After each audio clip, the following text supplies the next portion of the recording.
ಆ ಹೆಣ್ಮಗಳು ಪ್ರಾಯಕ್ಕೆ ಬರೋದಕ್ಕೂ ಮೊದಲೇ ಬಾಲ್ಯ ವಿವಾಹವನ್ನು ಕಗ್ಗಂಟು ಬೆಸೆದಿದ್ರು.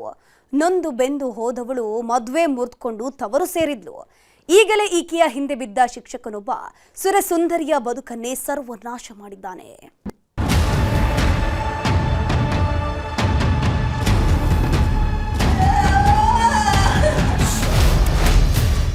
ಬಂಡಾರದ ಬ್ಯೂಟಿ ಹೆಣ ಉರುಳಿಸಿದ ಪಾಪಿ.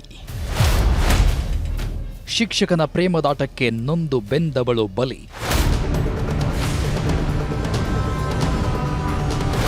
ಈಕೆ ನಿಜಕ್ಕೂ ಬಂಡಾರದ ಬ್ಯೂಟಿಯೇ ಬಿಡಿ. ಯಾಕಂದ್ರೆ ಅಂದ ಅನ್ನೋದು ಈಕೆ ಪಾಲಿಗೆ ಹುಟ್ಟುತ್ತಲೇ ವರವಾಗಿ ಬಂದಿತ್ತು.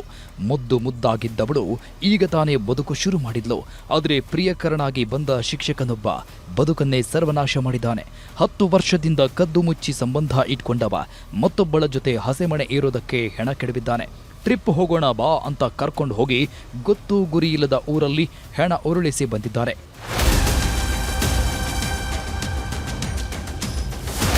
ಈ ಹೆಣ್ಮಗಳ ಹೆಸರು ಗಂಗವ್ವ ಅಂತ. ಬೆಳಗಾವಿ ತಾಲೂಕಿನ ವಂಟಮೂರಿಯವರು. ಈಕೆಯ ಪಾಲಿಗೆ ನೆಮ್ಮದಿಯ ಬದುಕು ಅನ್ನೋದನ್ನೇ ಆ ಭಗವಂತ ಬರೆದಿರಲಿಲ್ಲ. ಬದುಕಿನಿದ್ದಕ್ಕೂ ಕಣ್ಣೀರಲ್ಲಿ ಕೈ ತೊಳೆಯುವಂತೆ ಕರುಣಿಸಿದ್ದ. ಯಾಕಂದ್ರೆ ಏನೂ ಅರಿಯದ ವಯಸ್ಸಲ್ಲಿ ಮನೆಯವರು ಮದುವೆ ಮಾಡಿದ್ರು. ಬಾಲ್ಯ ವಿವಾಹ ಅನ್ನೋ ಕಂಟಕ ಸುತ್ತಕೊಂಡವಳು ಅರಳೋ ವಯಸ್ಸಲ್ಲೇ ಮುದುಡಿ ಹೋಗಿದ್ಲು. ಪ್ರಾಯಕ್ಕೆ ಬರ್ತಿದ್ದಂತೆ ಈ ಬದುಕು ನನ್ನದಲ್ಲ ಅನ್ನೋದು ಅರ್ಥವಾಗಿತ್ತು. ಹೀಗಾಗಿಯೇ ಮದುವೆ ಮುರಿದುಕೊಂಡವಳು ತವರು ಮನೆ ಸೇರ್ಕೊಂಡಿದ್ಲು. ಅಷ್ಟೇ ಅಲ್ಲ, ಡಿವೋರ್ಸ್ಗೆ ಅರ್ಜಿ ಸಲ್ಲಿಸಿ ಮದುವೆ ಅನ್ನೋ ಸಂಬಂಧವನ್ನೇ ಕಳೆದುಕೊಂಡಿದ್ಲು. ಇನ್ನೇನು ಒಬ್ಬಂಟಿಯಾಗಿದ್ರೂ ನೆಮ್ಮದಿಯಾಗಿರ್ತೀನಿ ಅಂದ್ಕೊಂಡ ಹೊತ್ತಲ್ಲೇ ಅಸಲಿ ಕಹಾನಿ ಶುರುವಾಗಿತ್ತು. ತಾಯಿ ಹಾಗೂ ತಮ್ಮನ ಜೊತೆಗಿದ್ದವಳ ಮೇಲೆ ಈ ಕಾಮುಕ ಶಿಕ್ಷಕ ಬಸವರಾಜನ ಕಣ್ಣು ಬಿದ್ದಿತ್ತು.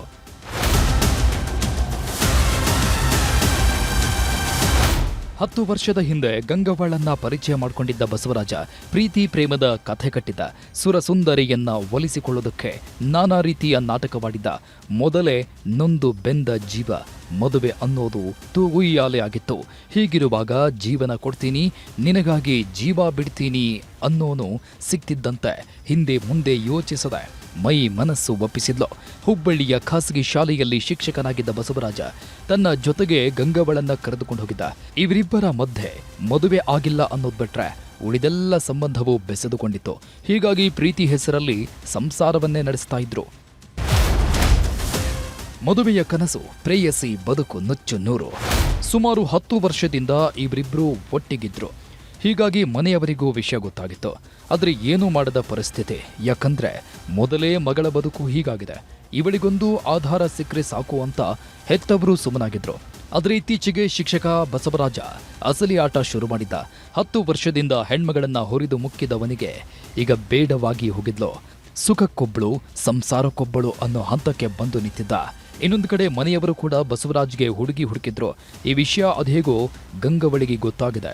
ಇಷ್ಟು ವರ್ಷ ನೀನೇ ಸರ್ವಸ್ವ ಅಂತಿದ್ದವ ಈಗ ನನಗೆ ಕೈ ಕೊಡೋದಕ್ಕೆ ನೋಡ್ತಿದ್ದಾನೆ ಅಂತ ಸಿಡಿದೆದ್ದಿದ್ದಾಳೆ. ಬಸವರಾಜ್ಗೆ ಫಿಕ್ಸ್ ಆಗಿದ್ದ ಮದುವೆ ಸಂಬಂಧವನ್ನೇ ಮುರಿದು ಹಾಕಿದ್ಲು.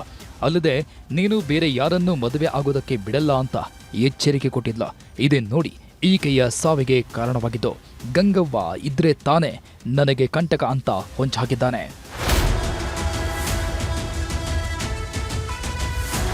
ಯಾವಾಗ ಮದುವೆ ಮುರಿದು ಬಿತ್ತು, ಪಾಪಿ ಬಸವರಾಜ ತನ್ನೆಲ್ಲ ಪಾಪದ ಕೃತ್ಯವನ್ನ ಹೆತ್ತವರ ಬಳಿ ಹೇಳ್ಕೊಂಡಿದ್ದ.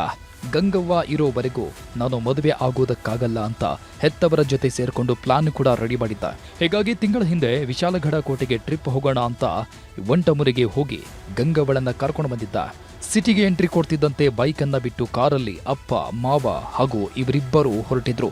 ಯಾವಾಗ ಮಹಾರಾಷ್ಟ್ರ ಗಡಿ ಪ್ರವೇಶಿಸಿದ್ರೋ ವಿಶಾಲಗಢ ಬದಲಿಗೆ ತಿಲಾರಿ ಘಾಟ್ ಕಡೆ ಕಾರು ತಿರುಗಿಸಿದ್ದಾರೆ. ಯಾರೂ ಇಲ್ಲದ ಜಾಗದಲ್ಲಿ ಇಳಿತಾ ಇದ್ದಂತೆ ಗಂಗವ್ವಳ ಹೆಣ ಉರುಳಿಸಿದ್ರು. ಅಮಾಯಕಿಯ ತಲೆಬುರುಡೆ ಓಪನ್ ಮಾಡಿದವರು ದಟ್ಟ ಅರಣ್ಯದಲ್ಲಿ ಶವ ಎಸೆದು ಬಂದಿದ್ರು. ಇಲ್ಲಿಗೆ ಯಾರೂ ಬರಲ್ಲ, ಹೊರ ರಾಜ್ಯ ಆಗಿದ್ರಿಂದ ನಾನು ತಗ್ಲಾಕೊಳ್ಳಲ್ಲ ಅನ್ನೋ ನಂಬಿಕೆಯಲ್ಲಿದ್ರು. ಇತ್ತ ಮನೆಯಿಂದ ಹೋಗಿದ್ದ ಮಗಳು ತಿಂಗಳಾದ್ರೂ ಸುಳಿವಿಲ್ಲದಿದ್ದಕ್ಕೆ ಹೆತ್ತವರಿಗೂ ಸಣ್ಣ ಆತಂಕ ಶುರುವಾಗಿತ್ತು. ಚಲನ ಇದ್ರೆ ಹೋಗಿ ಬಂದು ಮಾಡ್ತಾರ್ರಿ. ಅವಾರ ಮನೆ ಬಂದು ಒಂದು 2 ಸಿದ್ದು ಹೋಗಿ ಬಂದು ಮಾಡ್ತಾರ್ರಿ. ಅವ್ರ ಹೋಗಿ ಬಂದತಿ ಅವ್ರು ಚಂದ ಆಡ್ತಾರೆ. ನಾವು ಹಿಂಗ್ರಿ ಅವ್ರ ಪೊಲೀಸ್ ಹೇಳಿದ್ರೆ ನಮಗೆ ಗೊತ್ತಿರಿ. ಅದೆಲ್ಲ ಇದು ಕಾಗತಿ ಪೊಲೀಸ್ ಬಂದಿರಲ್ಲ, ಅವ್ರು ಬಂದು ಹೇಳಿದಾಗ ಗೊತ್ತಿರಿ ಅದು. ದಟ್ಟಾರಣ್ಯದಲ್ಲಿ ಬಿದ್ದಿದ್ದ ಮೃತದೇಹ ಕಂಡಿದ್ದ ಚಂದಗಡ ಪೊಲೀಸರು ಸುತ್ತಮುತ್ತ ವಿಚಾರಿಸಿದ್ರು. ಯಾರಿದು ಅನ್ನೋದರ ಬಗ್ಗೆಯೂ ಪರಿಶೀಲನೆ ನಡೆಸಿದ್ರು. ಆದರೆ ಮೃತದೇಹದ ಸುಳಿವು ಮಾತ್ರ ಸಿಕ್ಕಿರಲಿಲ್ಲ. ಹೀಗಾಗಿ ತಾವೇ ಮರಣೋತ್ತರ ಪರೀಕ್ಷೆ ನಡೆಸಿ ಅಂತ್ಯ ಸಂಸ್ಕಾರ ಮಾಡಿದ್ರು. ನಂತರ ಇಷ್ಟಕ್ಕೆ ಸುಮ್ಮನಾಗದೆ ಹಂತಕರ ಹೆಜ್ಜೆ ಗುರುತು ಹುಡುಕೋದಕ್ಕೆ ಶುರು ಮಾಡಿದ್ರು. ಸುಮಾರು 110 ಕಿಲೋಮೀಟರ್ ವ್ಯಾಪ್ತಿಯ ರಸ್ತೆಯಲ್ಲೆಲ್ಲ ಸಿಸಿಟಿವಿಗಳನ್ನ ಜಾಲಾಡಿದ್ರು. ಆಗಲೇ ನೋಡಿ ಅದೊಂದು ಕಾರಲ್ಲಿ ಸುಳಿವು ಸಿಕ್ಕಿದ್ದು. ನಂಬರ್ ಪ್ಲೇಟ್ ಆಧಾರದ ಮೇಲೆ ತನಿಖೆಗಿಳಿತಾ ಇದ್ದಂತೆ ಹಂತಕರ ಹೆಡೆಮುರಿ ಕಟ್ಟಿದ್ದಾರೆ. ಆದ್ರೆ ಇದ್ಯಾವುದರ ಸುಳಿವೂ ಇಲ್ಲದ ಗಂಗವ್ವಳ ಹೆತ್ತವರು ಮಗಳ ಚಿಂತೆಯಲ್ಲೇ ದಿನ ದೂಡುತ್ತಿದ್ರು.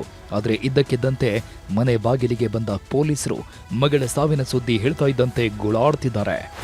ಹುಡುಗಿ ಹಂಗನಯ್ಯಪ್ಪ ನಮಗೆ ಹೇಳಕ್ ಬರೋದಿಲ್ಲ, ಹುಚ್ಚ ಅಂತ ಈಗ ನಾನ ಸಾಲಿ ಮಾಸ್ತರಪ್ಪ ರಾಜಕಟ್ಟಿ ಅವರು ಹುಬ್ಬಳ್ಳಿಯಾಗಿರ್ತಾರತ್ತಾರೆ. ಅವರು ನಾವೇನು ಹೋಗಿಲ್ಲ, ಬಂದಿಲ್ಲ. ಇವ್ರು ಪೊಲೀಸರು ಮನಸ್ಸು ಬರೋಕೆ ನಮಗ್ ಗೊತ್ತಾಗೈತಪ್ಪ, ನನ್ನ ಮಕ್ಕಳು ನಮಗೇನು ಗೊತ್ತಾಗಿಲ್ಲ. ಇಂಥ ಸಾವು ಆಗದ ವೈದಿಗೂ ಬೇಡ. ಯಾಕಂದ್ರೆ ಸತ್ತಿದ್ದೆಲ್ಲೋ, ಅಂತ್ಯ ಸಂಸ್ಕಾರ ಮಾಡಿದ್ಯಾರೋ, ಹೆತ್ತವರಿಗೆ ಕೊನೆ ಬಾರಿ ಮುಖ ನೋಡೋದಕ್ಕೂ ಆಗ್ಲಿಲ್ಲ. ಒಟ್ನಲ್ಲಿ ಪ್ರೀತಿ ಹೆಸರಲ್ಲಿ ಅಮಾಯಕಿಯನ್ನ ಕೊಂದವನಿಗೆ ತಕ್ಕ ಶಿಕ್ಷೆ ಆಗ್ಬೇಕಿದೆ. ಚಂದ್ರಕಾಂತ ಸುಗಂಧಿ, ನ್ಯೂಸ್ 18 ಬೆಳಗಾವಿ.